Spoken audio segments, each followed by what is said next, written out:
שלום וצהריים טובים לכולם. ברוכים הבאים לפודקאסט קפיטליזם קשוב. אני שרית נתנאל, אני מכוונת אנשים להצלחה. אני משלבת בין שני תחומי עיסוק עיקריים, גיוס והשמת בכירים, ואבחון וייעוץ אישי לקריירה, להתפתחות אישית והגשמה עצמית. והיום אני נרגשת לארח כאן את עמית שגיא. היי עמית. היי, צהריים טובים. צהריים טובים.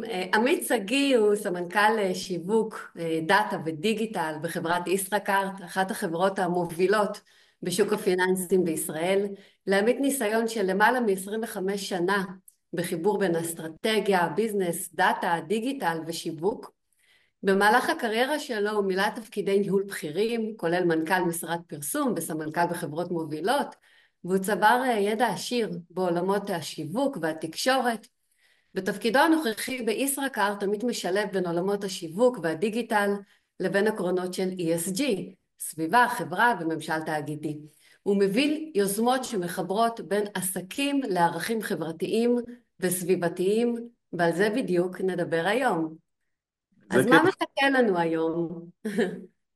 נדבר על איך ישראכרט משלבת ערכים חברתיים וסביבתיים באסטרטגיה העסקית שלה, נשמע איך יוצרים השפעה אמיתית כזאת שמורגשת גם על ידי הקהילה וגם על ידי הלקוחות, ונסיים עם תובנות על העתיד, לאן זה יכול להתפתח ואיך כולנו יכולים לקחת בזה חלק. אז עמית, שוב היי. אהלן, אהלן. ישראכרט נחשבת לאחת החברות המובילות בשוק הפיננסים בישראל. וככה רציתי לשמוע אותך ולשמוע ממך, איך לדעתך האחריות המותגית והעקרונות של ה-ESG משתלבים באסטרטגיה העסקית הכוללת של החברה? זאת אומרת, מה לדעתך מיוחד בגישה שלכם לערכים האלה? אז קודם כל שלום לכולם ותודה רבה שהזמנתם אותי.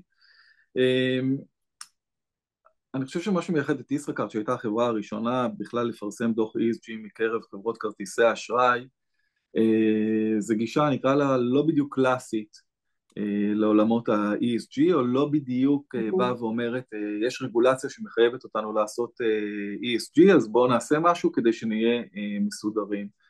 אנחנו בעצם בנינו סט של שלושה ערכים, של שלוש עקרונות, של שלוש עקרונות.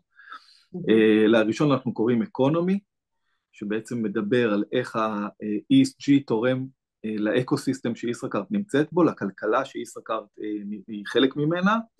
השני נקרא סינרג'י, זה בעצם איך ה-ESG סינרגטי למה שהחברה עושה. הרבה חברות נוקטות בפעילויות כאלה ואחרות, אבל הן לאו דווקא חלק סינרגטי לעשייה היומיומית העסקית של החברה. אנחנו כמובן נרחיב על הכל במהלך השיחה שלנו. והעיקרון השלישי הוא עיקרון שאנחנו קוראים לו ג'נרטיב, שזה בעצם איך אנחנו יוזמים ומייצרים כל הזמן חדשנות בעולמות ה-ESG. אז בעצם אנחנו מקבלים פה ESG בקיצור המילים, אבל לא ה-ESG הקלאסי הרגיל שכולנו מדברים עליו. מכירים.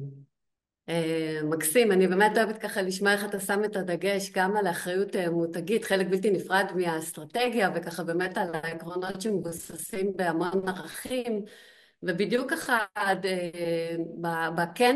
בכנס האחריות העסקית של גלובס, דיברת באמת על החשיבות של הטמעת ה-ESG, ובאמת על העקרונות שדיברת בכל השרשרת של הערך של הארגון, ואתה תוכל ככה באמת להרחיב ולספר לנו ככה קצת יותר מה באמת שלושת הכלים הכי חשובים בעיניך בהצלחה, ואיך האסטרטגיה העסקית שלכם בעצם משלבת את העקרונות האלה של שלושת הערכים שאתה מדבר עליהם.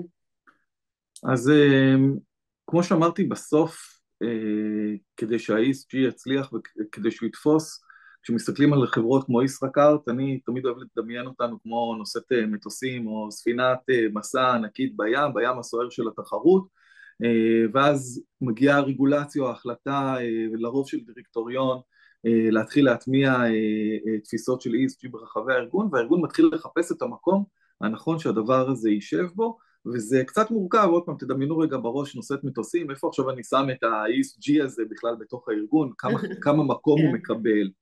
וכמו שאמרתי, אנחנו בעצם באנו ואמרנו, רגע, אנחנו רוצים לעבוד לפי שלושה עקרונות, שיאפשרו לנו רגע ממש לרדת עד אחרון העובדים, ולייצר הטמעה מלאה של התפיסה הזאת, באמת מתוך אמונה שזה חובה שלנו כמנהלים בארגון, וחובה שלנו כמנהלים במדינת ישראל, להחזיר חזרה, לתרום בחזרה.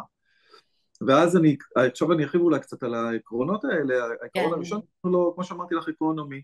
בסוף ישראכרט או כל מותג בעולם הוא חלק מאקו-סיסטם, מהמם. וכשבאקו-סיסטם טוב, גם למותג טוב, וכשבאקו-סיסטם רע, למותג רע.